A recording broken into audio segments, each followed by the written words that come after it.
بسم اللہ الرحمن الرحیم۔ سوسائٹی آف ہومیوپیتھک بلوال کے پلیٹ فارم سے آج کا لیکچر جو کہ ایک بہت ہی اہم ہے، اس کا نام ہے وہم۔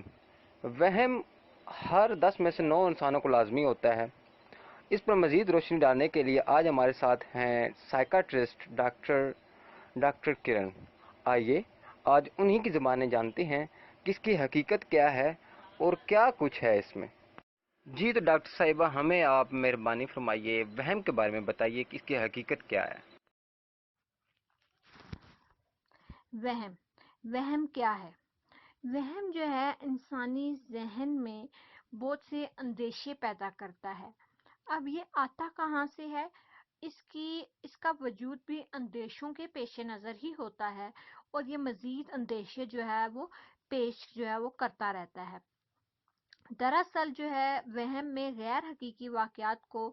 بار بار جو ہے وہ حقیقت کا رخ دینے کی کوشش کی جا رہی ہوتی ہے، اور جو اس مرض کا شکار ہو جاتا ہے تو اس کی تخیل میں یا اس کی سوچوں میں بہت زیادہ خرابی جو ہے وہ آنے لگ جاتی ہے، جس کی وجہ سے اس کی عام روٹین جو ہے یا جو معمولات زندگی ہیں وہ بری طرح متاثر ہوتے ہیں۔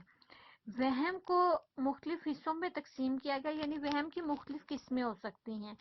جیسے تخیل کا وہم ہو سکتا ہے، یعنی سوچوں میں اس کے وہم جو ہے وہ ہیوی ہو چکا ہوتا ہے، اور کچھ لوگ پیش گوئی کا وہم کرتے ہیں، یعنی یہ چیز ہونے والی ہے، کسی کا ایکسیڈنٹ ہونے والا ہے، باہر نہیں جانا، مجھے لگتا ہے کہ ایکسیڈنٹ ہو جائے گا، یا کچھ برا ہونے والا ہے۔ بیماری کا وہم ہو سکتا ہے، یعنی مجھے یہ بیماری ہو گئی ہے اور میں یہ ٹھیک نہیں ہوں گا، ہو سکتا ہے کہ اس کو اسٹامک پین ہے اور وہ یہ سمجھے کہ مجھے کوئی بہت بڑی جو ہے وہ بیماری ہو گئی ہے اور جو ہے میں مر جاؤں گا اس پین سے، یعنی وہ تھوڑی سی چیز کو بہت بڑھانے لگ جاتا ہے۔ اسی طرح کچھ لوگوں کو بڑھائی کا وہم ہو جاتا ہے کہ وہ جو لوگ ہیں ان کا تعلق کچھ بہت بڑے لوگوں سے ہیں یا خود وہ بہت اہم لوگ ہیں۔ وہم جو ہے وہ چیز کو بناتا ہے، اور جب وہ بن جاتی ہے تو اسے تخیل میں لے جاتا ہے، اور پھر جب وہ تخیل میں چلی جاتی ہے تو اس سے جو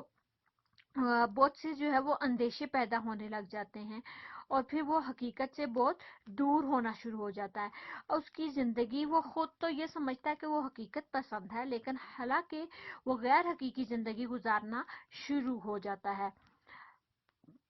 ایسی چیزوں کا حقیقت میں وجود نہیں ہوتا۔ قرآن میں بھی اللہ تعالیٰ کا ارشاد ہے کہ اللہ حالانکہ انہیں اس کا کوئی علم نہیں، وہ صرف اپنے گمان کے پیچھے پڑے ہوئے ہیں۔ بے شک وہم حق کے مقابلے میں کچھ کام نہیں دیتا، یعنی ہمیں ہمیشہ اچھے کی امید رکھنی چاہیے۔ ہمیں وہم کو، اگر کسی کو وہم ہو بھی رہا ہے تو اسے چاہیے کہ وہ اس پہ کنٹرول کرے،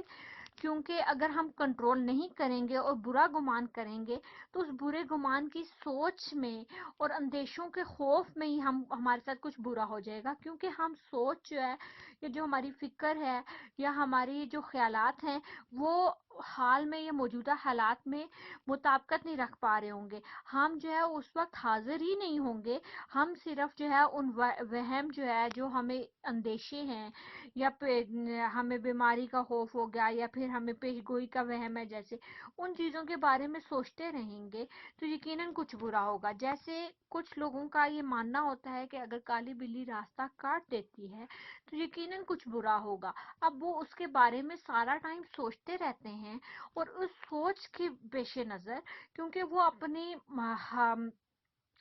جو موجودہ کام کر رہے ہوتے ہیں اس پہ پوری توجہ نہیں دے پاتے اور اس سوچ پہ رہتے ہیں، تو اس کی وجہ سے ان کا کوئی نقصان بھی ہو سکتا ہے یا ان کے ساتھ کچھ برا ہو بھی جاتا ہے، جو کہ وہ بلی پہ چلا جاتا ہے کہ بلی نے راستہ کاٹا تو اس لیے ایسا ہوا۔ اس لیے ہمیشہ یہ چاہیے کہ امید اچھی رکھی جائے، اپنی سوچوں کو مثبت رکھا جائے، جتنی سوچیں مثبت ہوں گی اتنا جو ہے اور امیدیں مضبوط اور پختہ ہوں گی اتنا جو ہے وہ ہم وہم سے دور ہوں گے، اور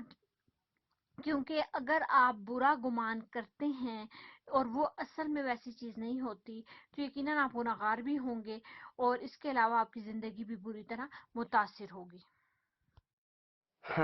یہ تو تھی ڈاکٹر کرن، جو بہت کنفیوز تھی، انہوں نے ہاتھ اسلام بھی نہیں کیا۔ بہت شکریہ میم، آپ کا بہت شکریہ آپ کا ٹائم دینے کا۔ Thank you so much.